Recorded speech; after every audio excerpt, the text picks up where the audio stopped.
Hello दोस्तों, मैं सोचता हूँ एक बार पुनः आप सभी का आपके अपने YouTube channel S life knowledge में बहुत बहुत स्वागत करता हूँ।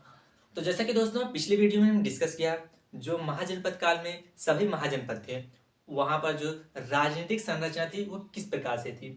तो पिछले वीडियो में हमने महाजनपदों की राजनीतिक संरचना के बारे में जो है बातें की। हमने समझा कि जितने भी महाजनपद थे उनकी किस प्रकार से जो है राजनीतिक संरचनाएं थी, वहां का जो शासक होता था उसे किन नामों से संबोधित किया जाता था। तो सारी चीज़ों को हमने पिछले वीडियो में डिस्कस कर लिया है। अगर आपने अभी तक वो वीडियो नहीं देखा है तो पहले जाकर आप वो वीडियो देखिए, क्योंकि इतिहास को लेकर मेरी जो समझ है वो ये कहती है कि आपको आगे बढ़ने से पहले पीछे के जो बैकग्राउंड की चीज़ें हैं वो मालूम होनी चाहिए। तो इतिहास को पढ़ने में एक अलग ही मजा आता है। तो चलिए देखते हैं आज की इस वीडियो में हम महाजनपद काल के आर्थिक संरचना के बारे में, किस प्रकार की आर्थिक संरचना जो है महाजनपदों में देखने को मिलती है। तो चलिए वीडियो को स्टार्ट करते हैं। ठीक, तो हम देखते हैं महाजनपदों की आर्थिक संरचना। लौह युग के सूत्रपात ने उत्पादन के क्षेत्र में क्रांतिकारी प्रगति कर दी। तो जो लौह युग कब से प्रारंभ होता है? महाजनपद काल लौह युग का प्रारंभिक काल है, यानी कि महाजनपद काल जो प्रारंभ होता है उसी को लौह काल भी कहते हैं, लौह युग भी कहते हैं, और जो है सामान्यतः लोग जो है कलयुग भी कहते हैं। तो यही है आपका जो है। तो यहाँ तक हमने डिस्कस किया। अब देखते हैं कि किस प्रकार से नए नए क्षेत्रों का जो है, नए नए शहरों का उद्भव होता है।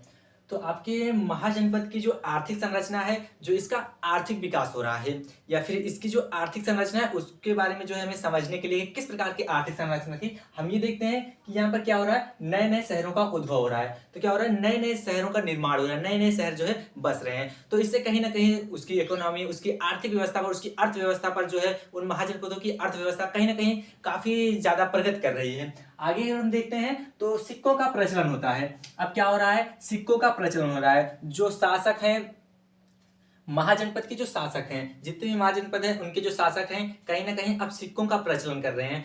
व्यापार में जो है सिक्के का प्रचलन कर रहे हैं, सिक्कों को जो है बनवा रहे हैं। तो इससे क्या हो रहा है, व्यापार में प्रगति हो रही है, नगरों का उत्थान हो रहा है।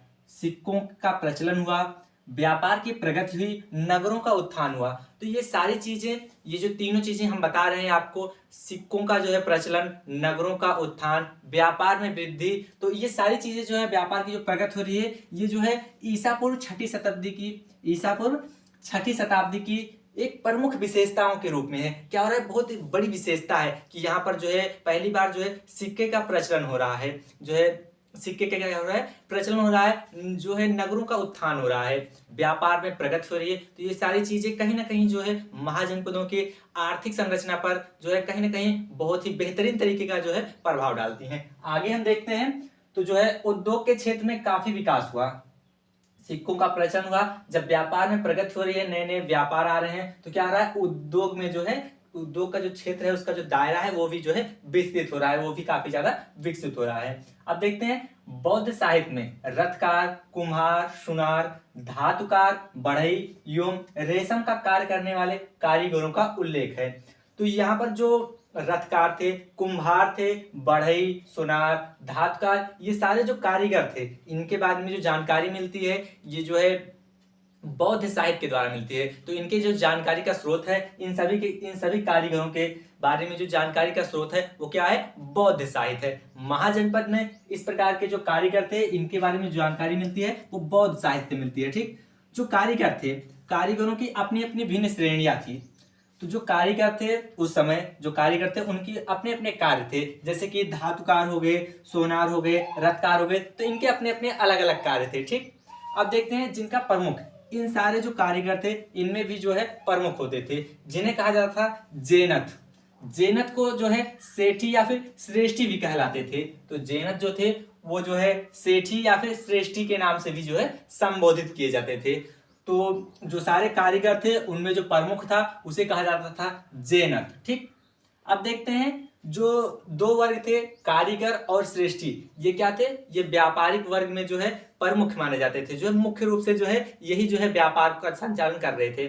जो है व्यापार में बहुत बड़ी भूमिका जो है कारीगरों और जो है सेठियों की थी। ठीक, आगे देखते हैं कृषि का जब विकास होता है, महाजनपद में जब कृषि का विकास होता है तो मानव जीवन में जो है अस्थायित्व आने लगता है। तो मानव का जीवन जो है अस्थायित्व हो जाता है। कृषि के विकास से अस्थायी जीवन एवं नगरों की बसावट महत्वपूर्ण भूमिका जो है निभाती है।